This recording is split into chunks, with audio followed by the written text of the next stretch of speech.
Um, I like that she. I like because of her circumstances that she got put into a position where she had to make two very radical decisions.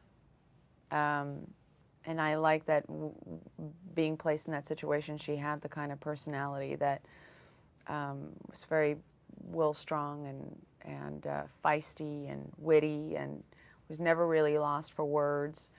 And I like the fact that her dealings were mostly done with men, and somehow she was never intimidated by any of them, even if he was the mayor of Savannah, and that she would put him right in his place.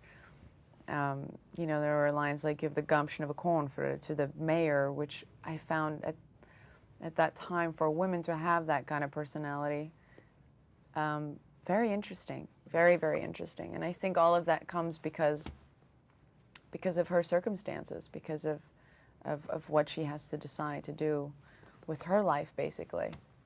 Well, I think these circumstances, sure, if you wanted to go and look at a lot of films that had the same thing, you can obviously find, you know, it's not like everything that comes around is like, wow, I've never seen that before. But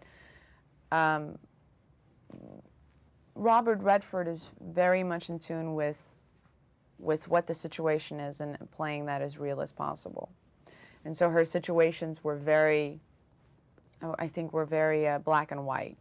She had the choice to either sell the property and let it become a paper mill, or do something radical to preserve it, to keep it. And in her dealings with people, I think all of her circumstances comes from a foundation of survival. And so it's not just playing somebody strong and saying the lines that somebody wrote for you perfectly. I think a lot of that stems from vulnerability and being scared to death that the decisions that you're making might not work out. I mean, that movie, when she makes a decision to throw the golf tournament, it can go either that way or that way. I mean, it could be a complete failure or a complete success, which it is. And so it's very extreme decisions that she makes throughout the entire film, but she makes them out of necessity because she really doesn't have a choice. She wants to survive. And I think that's where strength comes from. No, I choose for very selfish reasons. Which are? For myself. What I like. I read something, I like it. I've never done a film based on what it was going to do for my career.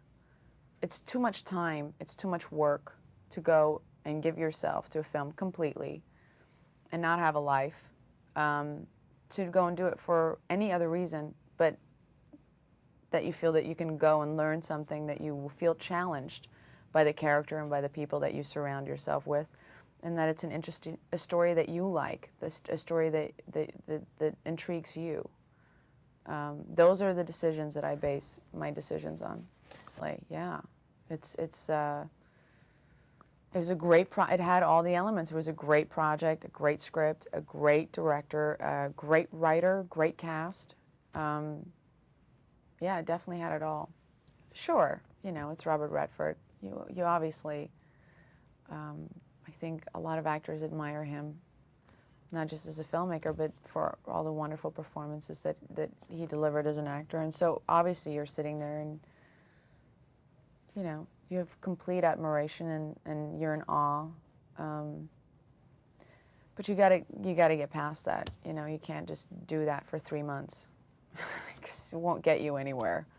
And he doesn't create that kind of energy. You know, a lot of people kind of demand that. So it's nice when you work with somebody who doesn't necessarily create that environment where that's what he expects. He's very warm, he's very inviting, and he's got a great sense of humor.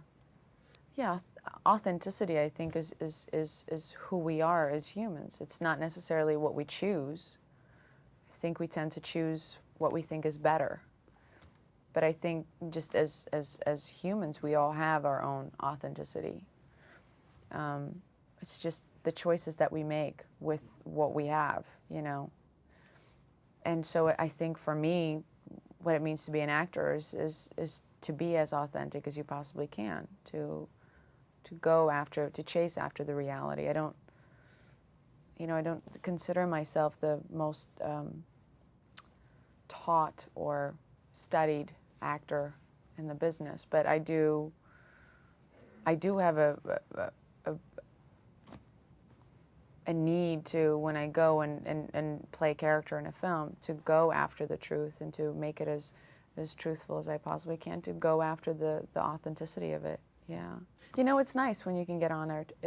I have absolutely nothing against it, but I don't, like I said, my choices why I make films are purely for myself, and hopefully other people will enjoy them, because I'm not lying. I want people to see the film, of course. But I think it's, I think if you do that, you're just setting yourself up for disappointment.